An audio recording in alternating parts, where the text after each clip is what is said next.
যারা কেবল শাস্ত্রীয় কর্মের অনুষ্ঠান করে, তারা দর্শন প্রতিরোধক অন্ধকারে প্রবেশ করে, আর যারা উপাসনার মধ্যেই নিজেদেরকে নিরত রেখেছে, ওখানেই একমাত্র রেখেছে, তারা তার থেকেও গভীরতর অন্ধকারের মধ্যে গিয়ে প্রবেশ করে। মানে হচ্ছে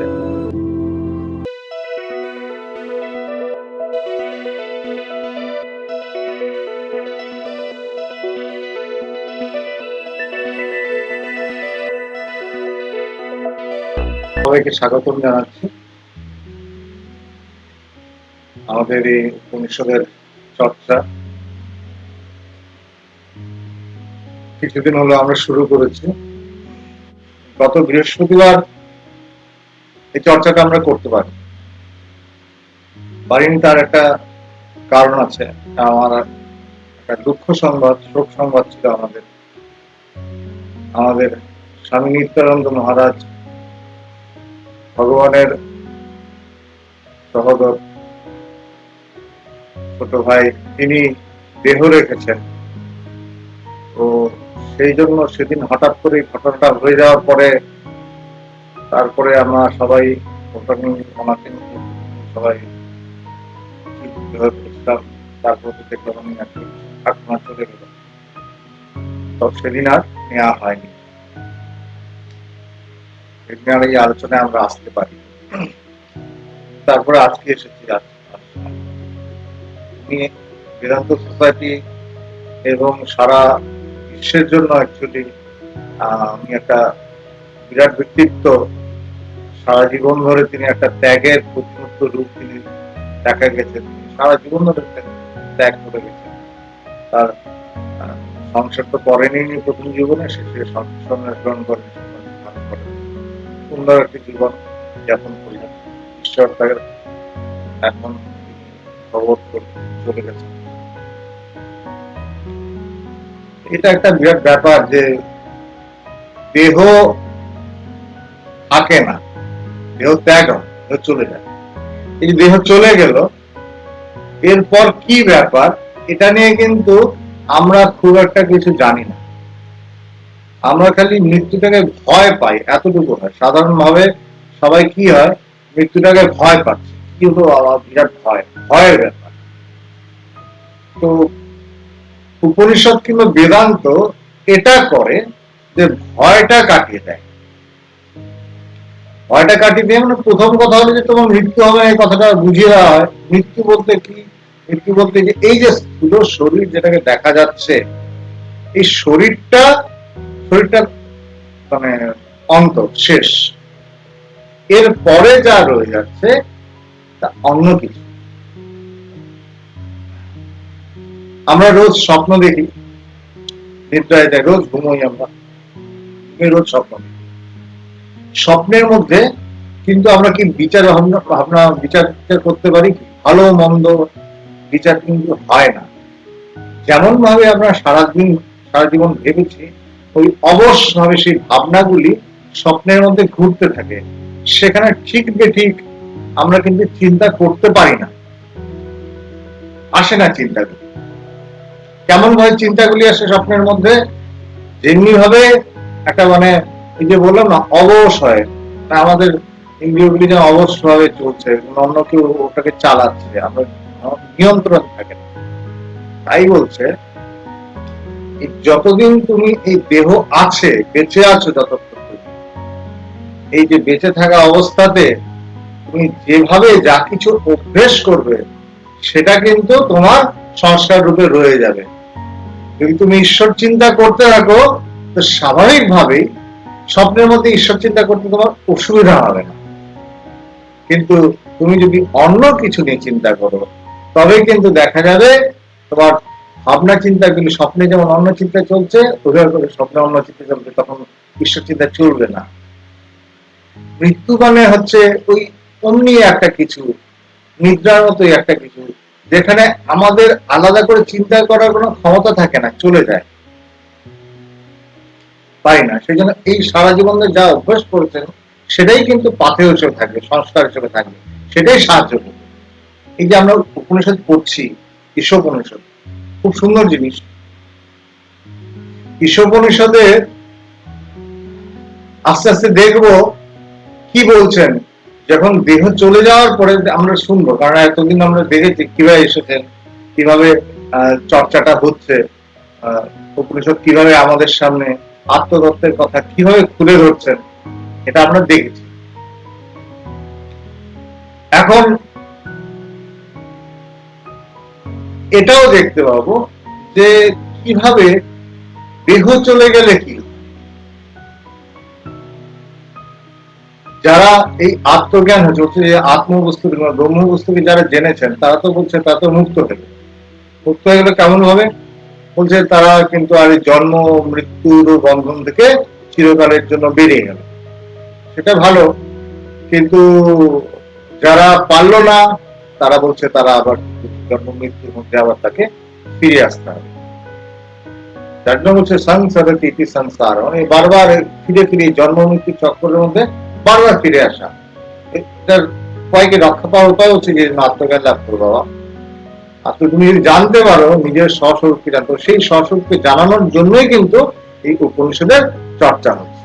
উপনিষদ এই যে আমরা এতদিন ধরে বললাম, এর আগে যে কথা আমরা শ্লোক আলোচনা করেছি, যেখানে আত্মস্বরূপের বর্ণনা করা হয়েছে, আত্মবস্তুটা কেমন, এই যে গতদিন আলোচনা করলাম, তিনি অপাপ বৃদ্ধ অস্নাবির, তার কোনো স্নায়ু নেই, তার কোনো দেহ নেই। এই যে আমরা দেহ ধরে বসে আছি, এটা একটা স্থূল দেহ, যে দেহটা নিয়ে আমরা চলাফেরা করছি, দেহ তিন রকমের দেহ আছে। শরীর তিন রকমের শরীর, যে শরীরটাকে আমরা নিয়ে চলাফেরা করছি তিন রকমের শরীর আছে প্রত্যেকের। কিরকম তিন রকমের শরীর? এই স্থূল শরীর একটা, যেটা নিয়ে চলছি ফিরছি খাচ্ছি যাচ্ছি, এই স্থূল শরীর, এই জেগে থাকা অবস্থায় তার সঙ্গে পরিচয় হচ্ছে। আরেকটা হচ্ছে স্বপ্ন অবস্থায় সূক্ষ্ম শরীরে থাকে, সেখানে সূক্ষ্মভাবে সবকিছু ভোগ করতে পারে, সূক্ষ্ম শরীর, ওটা রয়ে যায়। তারপর আরেকটা বলছে স্থূল শরীর পরে একটা কারণ শরীর, শরীর থাকে, যেখান থেকে সবকিছু হচ্ছে এই স্থূল শরীর সূক্ষ্ম শরীর সবকিছু জন্মাচ্ছে, আকর রূপে থাকে। এই সব শরীরের পারে, যার জন্য আত্মাকে বর্ণনা করার সময় বিভিন্ন জায়গায় দেখা যায় পঞ্চকোষ রূপে বর্ণনা করেছে। বিভিন্ন কোষের ভেতরে তিনি রয়েছে, যেন বিভিন্ন রকম কোষ, মানে হচ্ছে যেন তরোয়াল, হ্যাঁ তরোয়াল যে আছে, তরোয়ালের খাপ থাকে যেমন, ঠিক সেমন বিভিন্ন রকম খাপ রয়েছে, পাঁচটা খাপের ভেতরে আত্মবস্তুটা রয়েছে। এখানে উপনিষদেও কিন্তু সেইভাবে বলছে যে আত্মস্বরূপের বর্ণনা দিতে গিয়ে গতদিন আমরা একটা খুব সুন্দর স্তর করেছি, ওটা আমি আবার পড়বো একবার। বলছে সপরিগা শুক্রম কায়ম অপ্রণমস্নাবির, শুক্রম মানে শুদ্ধ উজ্জ্বল শুদ্ধ স্বরূপ, অকায়াম তার কোনো কায় নেই, দেহ নেই, যে আমরা দেহ দেহ বলে তার কোনো দেহ নেই। অব্রণ, তার মধ্যে কোনো ক্ষত হতে পারে না, অব্রণ।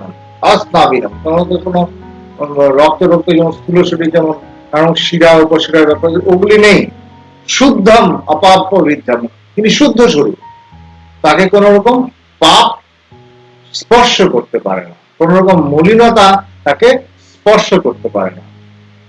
কবির মনীষী পরিভূ, তিনি সর্বতব্যাপ্ত, এইভাবেই সব মনীষীরা বলে গেছেন, যারা জেনেছেন, যারা শিশুকে জেনেছেন তারা এইভাবে বলে গেছেন যে তিনি কি, তিনি পরিভূ, তিনি সর্বতব্যাপ্ত,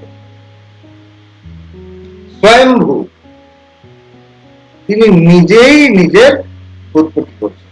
কেউ হয় কি, মানে যে কোনো জিনিস আমরা দেখছি এগুলি কিন্তু যৌগিক পদার্থ, যৌগিক পদার্থ মানে ব্যাপারটা হচ্ছে কোনো কিছু দিয়ে সেটা তৈরি হয়েছে, কিন্তু এই আত্মবস্তুটা কিন্তু অন্য কিছু থেকে তৈরি হয়নি, তিনি নিজেই স্বয়ংভূ যথার্থান, যথাযথভাবে তিনি কি করেছেন,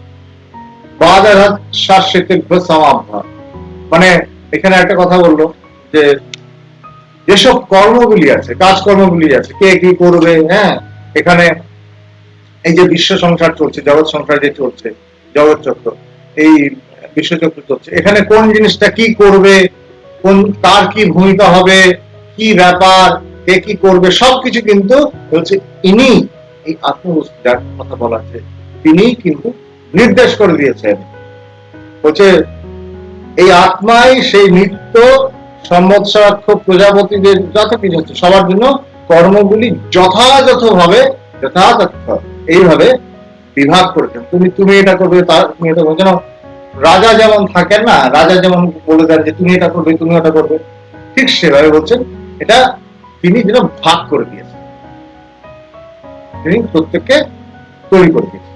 এই আমরা পড়েছিলাম গতদিন। এটা অষ্টম শ্লোক, যেখানে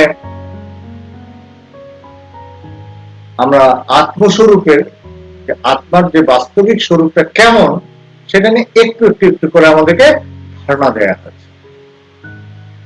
এখন কথা হচ্ছে যে এই তো আমরা আত্মবস্তুটাকে জানলাম, একটু শুনলাম তার ব্যাপারে কেমন তিনি।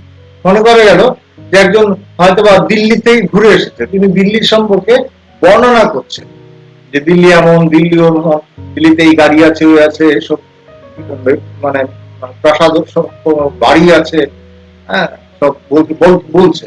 তেমন যেন একটা বলছে। এর দ্বারা কি হলো? এর দ্বারা আমাদের একটা পরোক্ষ জ্ঞান হলো। শুনলাম, শুনে একটা জ্ঞান হলো। শোনাটা এক ধরনের জানলাম, কিন্তু এটা কিন্তু প্রত্যক্ষ জ্ঞান নয়। এটা আমরা শুনলাম যে হ্যাঁ আছে।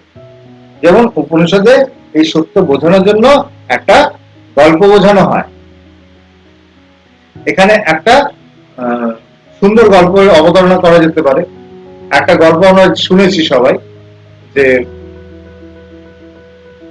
দশমস্তমর্ষি, মানে হচ্ছে কি ঘটনা, কিছু ব্রাহ্মণ ছেলে ওরা নদীতে স্নান করে আচমন করে তারা নিত্যকর্ম করবে। তো স্নান করতে নেমেছে, ওরা 10 জন ছিল, স্নান করতে নেমেছে। স্নান করতে নামার পর স্নান করে উঠে এসেছে নদীর থেকে। উঠে এসে ভাবছে যে আমরা সবাই ফিরলাম, তো নদীতে তো নামলাম, নদীতে নেমে খুব আনন্দ করে চান টান করলাম, সবাই আমরা উঠে আসলাম, তো এই ভেবে ওরা নিজেদেরকে গুনছে। 1 2 3 এভাবে গুনবার পর দেখছে যে গুনলাম তো আরে 9 জন হচ্ছি, কিন্তু আমরা তো এসেছিলাম 10 জন, 9 জন কেন হলো? বাকি একজন কি, তার মানে বাকি একজন বন্যায় জন্মদের ভেসে গেছে। এই ভেবে তারা শোকাকুল হয়ে গেল। তারা হাওয়া করে কাঁদতে শুরু করলো, রাম আমাদের একজন সঙ্গী হারিয়ে গেছে। তারা কাঁদতে শুরু করল। তখন সৌভাগ্যক্রমে ওরা যেখানে এই ঘটনাটা হচ্ছিল তার পাশ দিয়ে একজন জ্ঞানী পুরুষ যাচ্ছিলেন।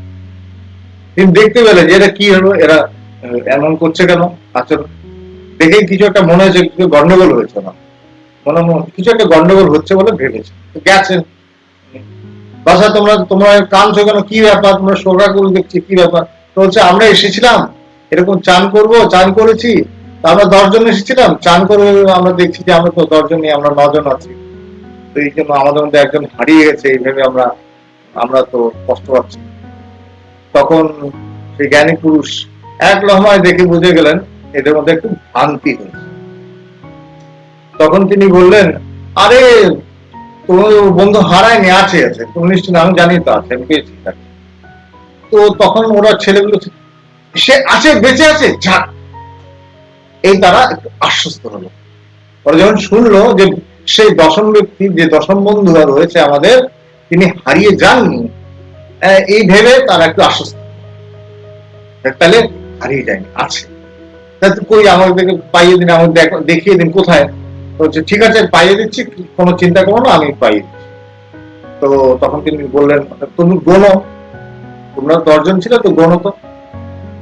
তো তখন সে গুনতে শুরু করলো, 1 2 3 4 5 6 7 8 9।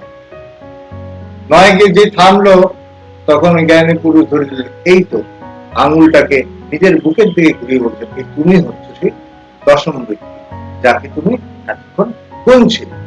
এই দশম ব্যক্তিকে সে ফিরে পেল, হারিয়ে পাওয়া, যে কখনোই হারায়নি, তাকে যেন আবার হচ্ছে হারিয়ে আবার ফিরে পেল।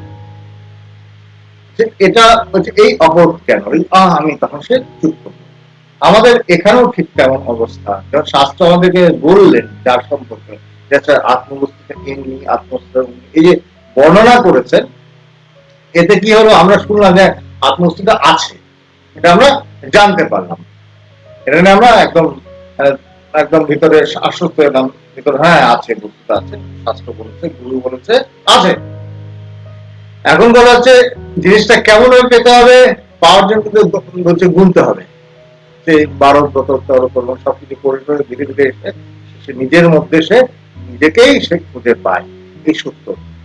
এই জন্য বলছে বেদান্তে বলছে কি তুমি একটু খাটতে হবে, একটু পরিশ্রম করতে হবে। কি পরিশ্রম করতে হবে? নিজের দিকে তাকাতে হবে। আমরা সবসময় কি করছি, আমরা তো বাইরের দিকে তাকিয়েছি, আমার চোখটা বাইরের দিকে, সবকিছু বাইরের দিকে তাকিয়ে থাকার জন্য আমরা কিন্তু সত্যটাকে লাভ করতে পারি না। এখানে উপনিষদ এই জন্য খুব সুন্দরভাবে বলছেন যে এই মন্ত্রগুলি দ্বারা কি বলছেন, আত্মস্বরূপের বর্ণনা করুন, আত্মবস্তুটা কেমন এই বর্ণনা করুন। কিন্তু এই যে বর্ণনা, যে আমাদের যে বিষয়টাকে নিয়ে আমরা মানে আলোচনা করছি, এটা হচ্ছে ঈশোপনিষদ।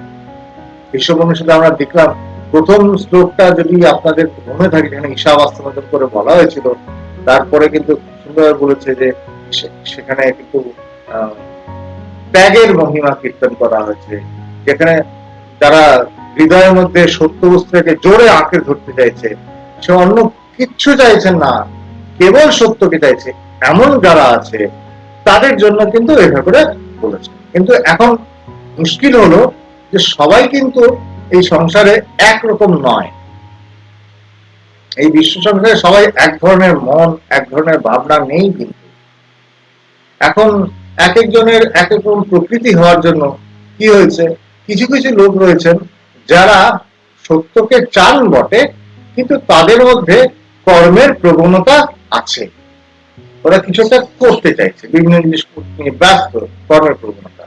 এখন তারা কি করবে? সেই জন্য উপনিষদ কিন্তু সেই এই উপনিষদে দ্বিতীয় শ্লোকে দেখেছিলাম যে বলছেন উপনিষদ যে তারা নিজেদের কাজকর্মগুলি ঠিকভাবে করতে করতেই কিন্তু সত্য বস্তু লাভ করবে। তারপরে দেখলাম উপনিষদ কিন্তু ঈশ্বর উপনিষদে আত্মবস্তুকে সুন্দরভাবে বর্ণনা করবে, বস্তুটা কেমন সেটাকে নিয়ে বর্ণনা করবো। এখন যে শ্লোকটা পড়বো, আজকে যে শ্লোকটা, এটা খুব একটা খুবই সুন্দর শ্লোক, যেখানে উপনিষদ বলছেন সেই তাদের ব্যাপারে যারা, যাদের মধ্যে কর্মপ্রবণতা রয়েছে, তাদেরকে করে তাদের কি ব্যাপারটা হবে, তারা কি করবে, সেটা নিয়ে আলোচনা এখন শুরু হচ্ছে। দু ধরনের লোক, এক ধরনের হলো যারা সবল থাকে, শক্তিশালী, আরেকজন হলো যারা অতটা শক্তিশালী নয়, তারা কাজকর্ম নিয়ে ব্যস্ত আছে, তারা বলছে না আমি অতটা পারছি না, আমি সংসারে থাকতে হবে, যারা বলছে আমি অতটা পারছি না, তারা কি করবে? তারা তো নানা রকম কাজকর্ম নিয়ে ব্যস্ত আছে। তো তখন বলছে যে কাজকর্মটা কেমন হয়, আমাদের কাজকর্ম কি কেমন হয়? আমাদের কাজকর্ম স্বাভাবিকভাবে সংসারের যে কাজ, কেবল কাজকর্ম তা নয়, এই কাজকর্ম কিন্তু সব সময় বলছে আমাদের এখানে আমরা দেখেছি, গীতাতে শুনি সবকিছু যজ্ঞমূলক, মানে এমন কাজ করছি, কাজটা যেন একটা আহুতি হচ্ছে, সেই আহুতির ফলটা আমরা কিন্তু হচ্ছে ঈশ্বরকে, আমি এই কাজটাকে যেমন আহুতি দিলাম, নিবেদন করলাম ঈশ্বরের কাছে, তারপরে যেটা ফল পাচ্ছি সেটা আমি প্রসাদ রূপে গ্রহণ করছি। এইভাবে পরস্পরের জন্য কিন্তু কাজগুলি করা হয়।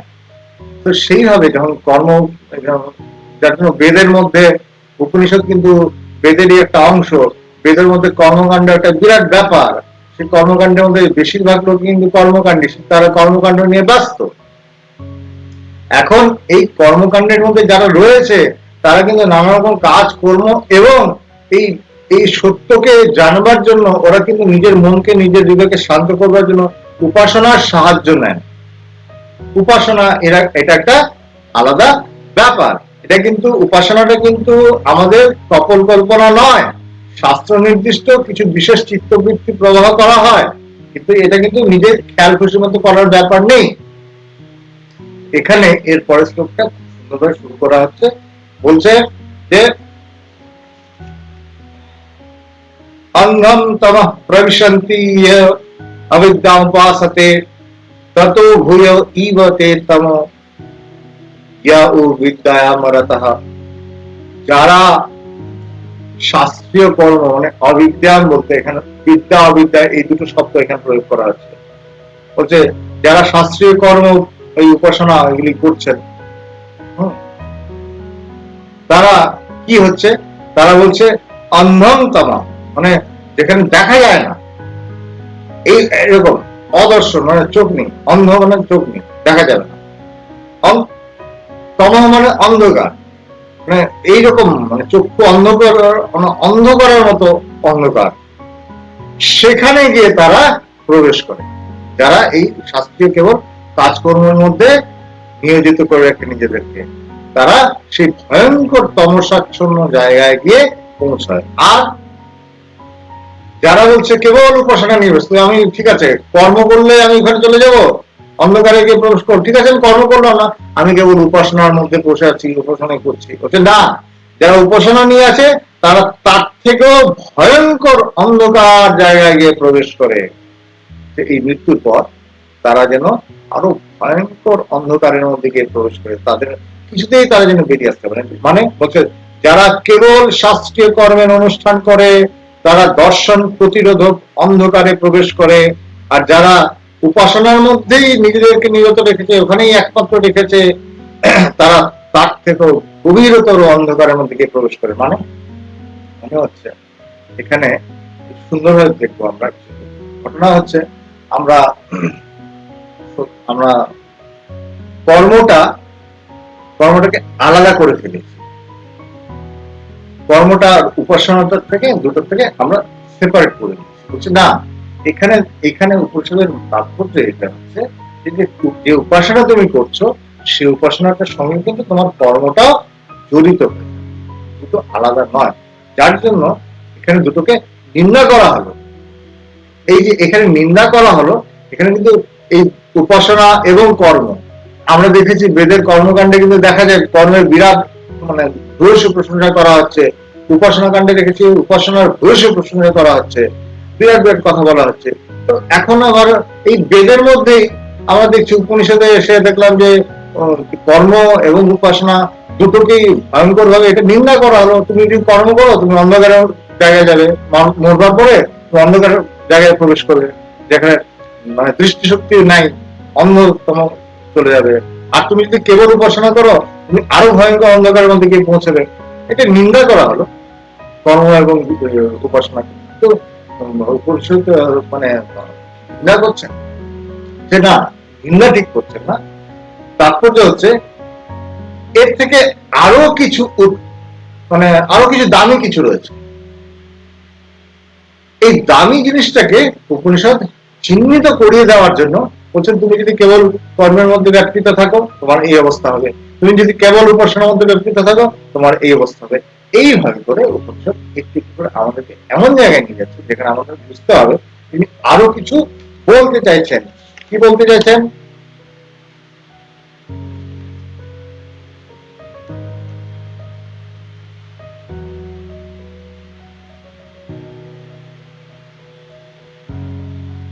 এখন এখানে এই এই উপাসনা নিয়ে কথাগুলি চলবে যে নিন্দার তাৎপর্য, কিন্তু যখনই দেখবো যে শাস্ত্রের মধ্যে কোথাও একটা যেন নিন্দা বলে করা হচ্ছে বলে মনে হচ্ছে, নিন্দার তাৎপর্য কিন্তু নিন্দার নয়। নিন্দার তাৎপর্য হচ্ছে অন্য কিছুর মধ্যে আমরা অন্য কিছু উৎকর্ষতা স্থাপন করবার জন্য এই নিন্দাটাকে আশ্রয় করা হয়।